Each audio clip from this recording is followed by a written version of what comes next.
नमस्ते.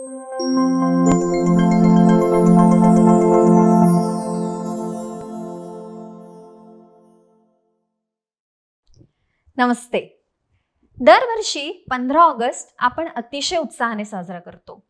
यावर्षी हा उत्साह अजून असणार आहे आणि कारण देखील तसंच विशेष आहे. या 15 ऑगस्टला आपण अमृत महोत्सवी वर्षामध्ये पदार्पण करतोय. 75व्या स्वातंत्र्य वर्षामध्ये पदार्पण करतोय. याच निमित्ताने सकाळ माध्यम समूह आपल्या सगळ्यांसाठी घेऊन येत आहे नागरिकनामा. नागरिकनामामध्ये आपल्याला काय ऐकायला मिळेल, काय पाहायला मिळेल?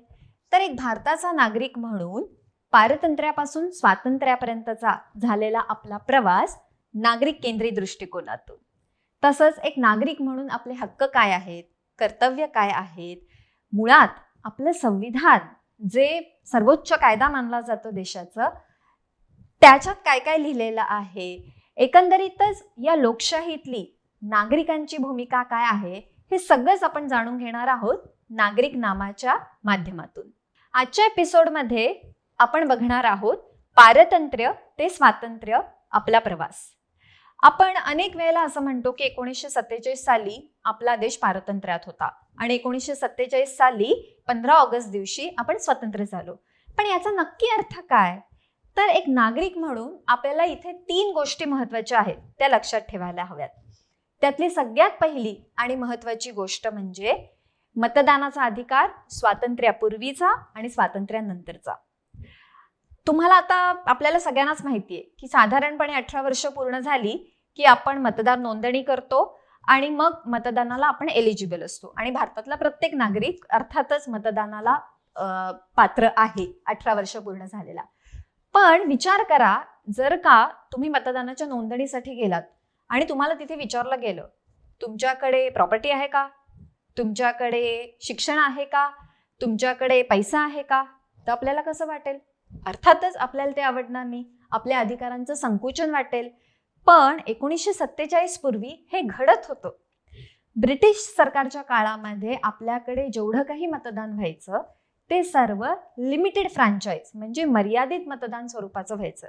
याच्यामध्ये ज्या लोकांकडे संपत्ती होती, ज्या लोकांकडे शिक्षण होतं, पैसा होतं, अशाच लोकांना मतदानाचा अधिकार होता.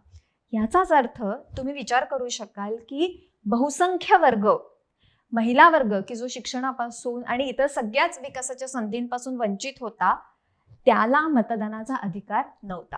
पारतंत्र्य ते स्वातंत्र्य हा आपला प्रवास आपण बघत आहोत. यातली दुसरी महत्त्वाची गोष्ट म्हणजे कायदे करण्याचा अधिकार, निर्णय घेण्याचा अधिकार. स्वातंत्र्यपूर्व काळात तुम्हाला माहिती असेलच की कायदे करण्याचा अधिकार, आपल्या देशासाठी निर्णय घेण्याचा अधिकार हा पूर्णपणे ब्रिटिश संसदेकडे होता. गव्हर्नमेंट ऑफ इंडिया ऍक्ट याचं नाव तुम्ही नक्कीच ऐकलं असेल. या कायद्याअंतर्गत आपल्या देशाचा राज्यकारभार चालत असे.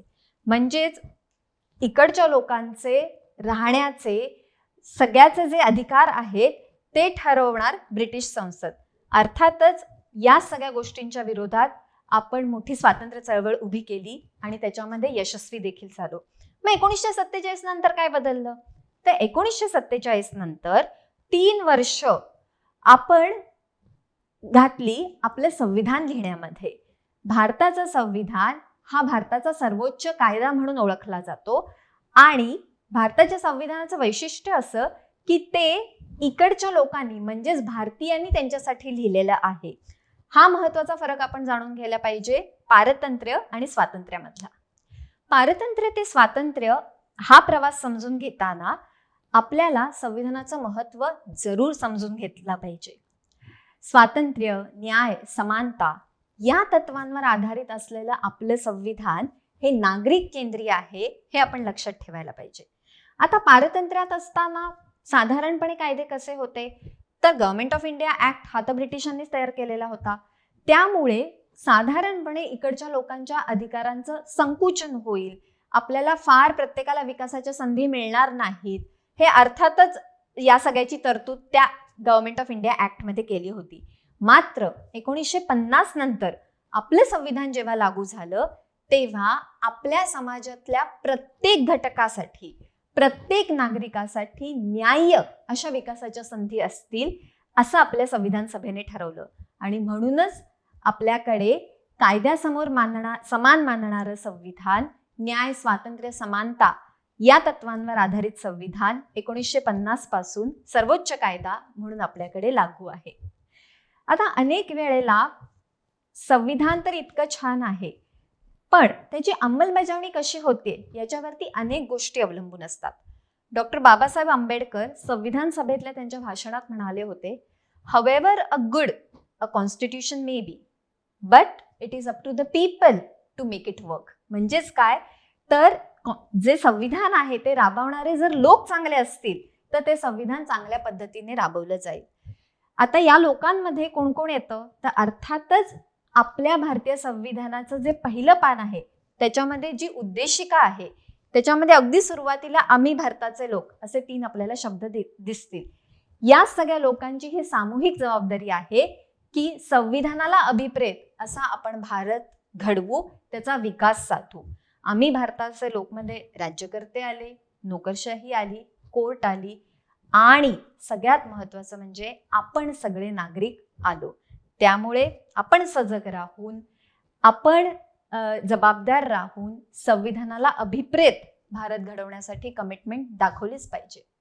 नागरिक नामाच्या पुढच्या एपिसोडमध्ये आपण जाणून घेणार आहोत राजेशाही, ब्रिटिशशाही ते लोकशाही या सगळ्यातून बदलत गेलेली आपल्या सगळ्यांची म्हणजेच नागरिकांची भूमिका.